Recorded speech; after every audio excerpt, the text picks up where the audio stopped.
जो लहर है वो नजर आ रही है, क्योंकि आप देख आज का दिन महापर्व के दिन ऊंची गई इनकी देखो, किसान भाइयों ने रेल बना दी इनकी, सभी ग्राम नरुखेड़ी वासियों ने नहीं कांग्रेस को जिता दिया यहाँ से। आज तक जब कांग्रेस नरुखेड़ी में जीत रही है, खट्टर की टाई टाई फिस होगी, बाय बाय कर दिया खट्टर को। और डाल के आया हूँ और जन जैसे लोगों से ये पता चल रहा है कि ये इलेक्शन किसी पार्टी का ना होकर एक परिवर्तन का इलेक्शन है। लोगों ने एक मूड बना लिया है कि कांग्रेस को लाना है, इंडिया गठबंधन को लाना है, क्योंकि जो भी अधिकार मांगने के लिए जाता है उनको लठ देते हैं ये। अगर सरपंच जाए तो लठ, किसान जाएँ तो लठ, आशा वर्कर जाएँ तो लठ, और आंगनबाड़ी वर्कर जाएँ तो लठ, अगर शिक्षित जो अपना नौकरी वाले जाएँ तो उनको भी, और जो पेपर देने जाएँ जो लीक हो रहे हैं उनके विरोध में तो जब भी उनको लठ, बिना मांगे अधिकार देते हैं। जैसे कि अपना ये ड्राइवरों ने कभी अधिकार नहीं मांगा था, उनको 10 लाख की सज़ा और 7 साल की कैद। किसानों ने कभी 3 कानून नहीं मांगे थे, उनको ज़बरदस्ती कानून बनाए। फिर उसके बाद अग्निवीर के खिलाफ भी वोट गया है। अग्निवीर बाप से पहले बेटा रिटायर हो जाता है, बेटा 17 साल की जवानी में और 21 साल का रिटायर हो जाता है और बाप नौकरी करता रहता है। वो कभी भी मांगे नहीं थे। हमारे जो नौजवान हैं वो तैयारी करते थे और सेना में भर्ती होते थे, और माँ ये सिखाती थी कि बेटा छाती पे गोली खा के आना, पीठ पे गोली कभी नहीं खाना, ताकि अपने ख़ानदान की इज्जत नहीं मिटे। तो लेकिन इस सरकार ने, इस मौजूदा सरकार ने इस लोगों का अधिकारों का हनन किया है। तो जो लोगों का अधिकारों का हनन करता है तो लोगों में परिवर्तन आया। तो इस परिवर्तन की ये एक पूरी की पूरी लहर है, और इंडिया गठबंधन 100 की 100% जीतेगा। 300 प्लस जीत इंडिया गठबंधन की होगी। अभी तक तो 38% हुई है अभी तक, लेकिन मेरा उम्मीद है कि 32% और हो जाएगी, 60 के करीब मतदान हो जाएगा।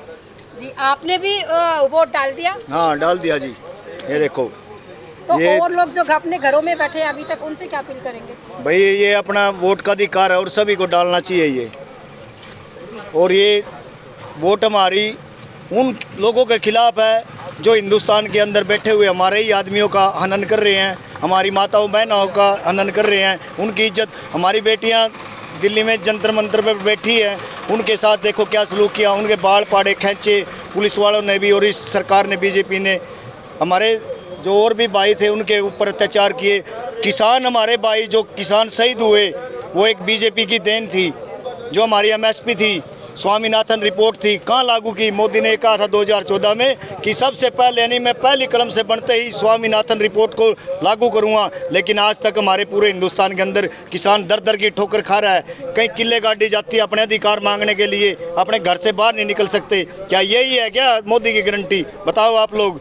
आज सारे हिंदुस्तान ने अपनी वोट की चोट से इनको सबक सिखा दिया है, और आने वाली 4 जून को 10 बजे तक ये हिंदुस्तान से ही बाहर चले जाएंगे।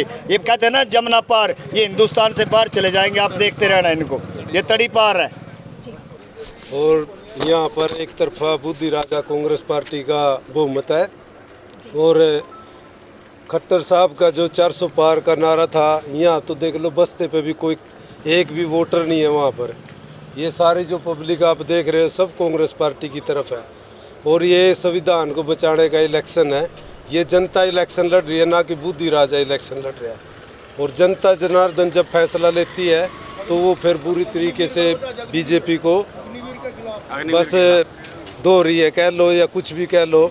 तो ये जो अग्निवीर हमारे जो इनको फैसले करे हैं सेना के लिए, अग्निवीर का, इसके लिए भी, और जो किसानों के ऊपर जो अत्याचार करे, जो कर्मचारियों के ऊपर करे, उनका चुन चुन के खट्टर से पब्लिक जनता जनार्दन बदला ले रही है वोट की चोट से। जी का उपयोग सुबह 8 बजे कर दिया था जी। और मेरे गांव में जो मुकाबला है वो कांग्रेस और मराठा का है। भारतीय जनता पार्टी का कोई यहाँ पे वोट नहीं है, क्योंकि किन मुद्दों को सोचकर मत दिया आपने? मैंने तो गांव के विकास के कार्यों के मुद्दों को लेकर दिया। आज तक 10 साल में विकास कार्य है इन्होंने खट्टर ने किया। मुख्यमंत्री बन के करनाल के अंदर कोई काम नहीं किया, ना कर्मचारी का, नहीं व्यापारी का, मजदूर का, नहीं किसान का। किसान अगर आवाज़ उठा रहे हैं तो उनको लठ मारे जा रहे हैं, मजदूर उठा रहे हैं उनको लठ मारे जा रहे हैं, सरपंच आवाज़ उठाते हैं उनको लठ बरसाए जाते हैं, महिलाएं आवाज़ उठाती हैं उनको लठ मारे जाते हैं। करनाल में कोई ऐसा बाईपास नहीं बनाया, कोई फैक्ट्री नहीं लगाई, कोई कारखाना नहीं लगाया।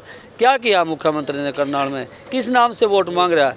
अभी ये JP नड्डा जी आए थे 3 दिन पहले, मुख्यमंत्री जी सुपरस्टार बनाए थे हरियाणा के। JP नड्डा ने कहा कि तू अपने करनाल को देख ले, तेरा और कहीं कुछ नहीं है। तो यहाँ तो मराठा वीरेंद्र वर्मा और कांग्रेस का ही फाइट है। जी, आपका परिचय? बलवान वाल्मीकि जिला पार्षद वार्ड नंबर 11। जी हमने अपना वोट डाल दिया, सुबह डाल दिया था। जी, इतनी गर्मी में भी आप वोट डालने के लिए पहुंचे हैं, क्या बात है? नहीं, गांव की फिर हमारे पास जिम्मेवारी है अभी सभी पूरे गांव में। हमने मुनादी के माध्यम से और चौकीदार के माध्यम से भी पता दिलवाया था, ज़्यादा से ज़्यादा अपना मतदान करना है सभी ने। और जो लोकसभा का महापर्व है इलेक्शन का, उसमें सभी ने अपनी भागीदारी दर्ज करानी है।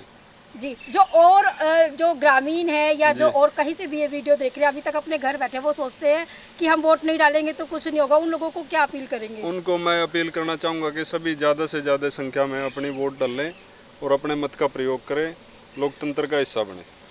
बिल्कुल बिल्कुल। सरपंच विकास जी हमारे वोट तकरीबन हो गया जी यहाँ कोई 55% के लगभग अभी हो गया है। बाकी गर्मी का समय है, थोड़ा 4 से 6 बजे तक और भी आने की संभावना है, वोटिंग और भी होगी। वोटिंग हो जी तकरीबन 4800-4900 के लगभग हमारे गांव में वोट है जी, और 3200-3300 के लगभग वोट पोल होने की संभावना है जी। कितने फीसदी अभी तक जो है वोट डाले जा चुके हैं?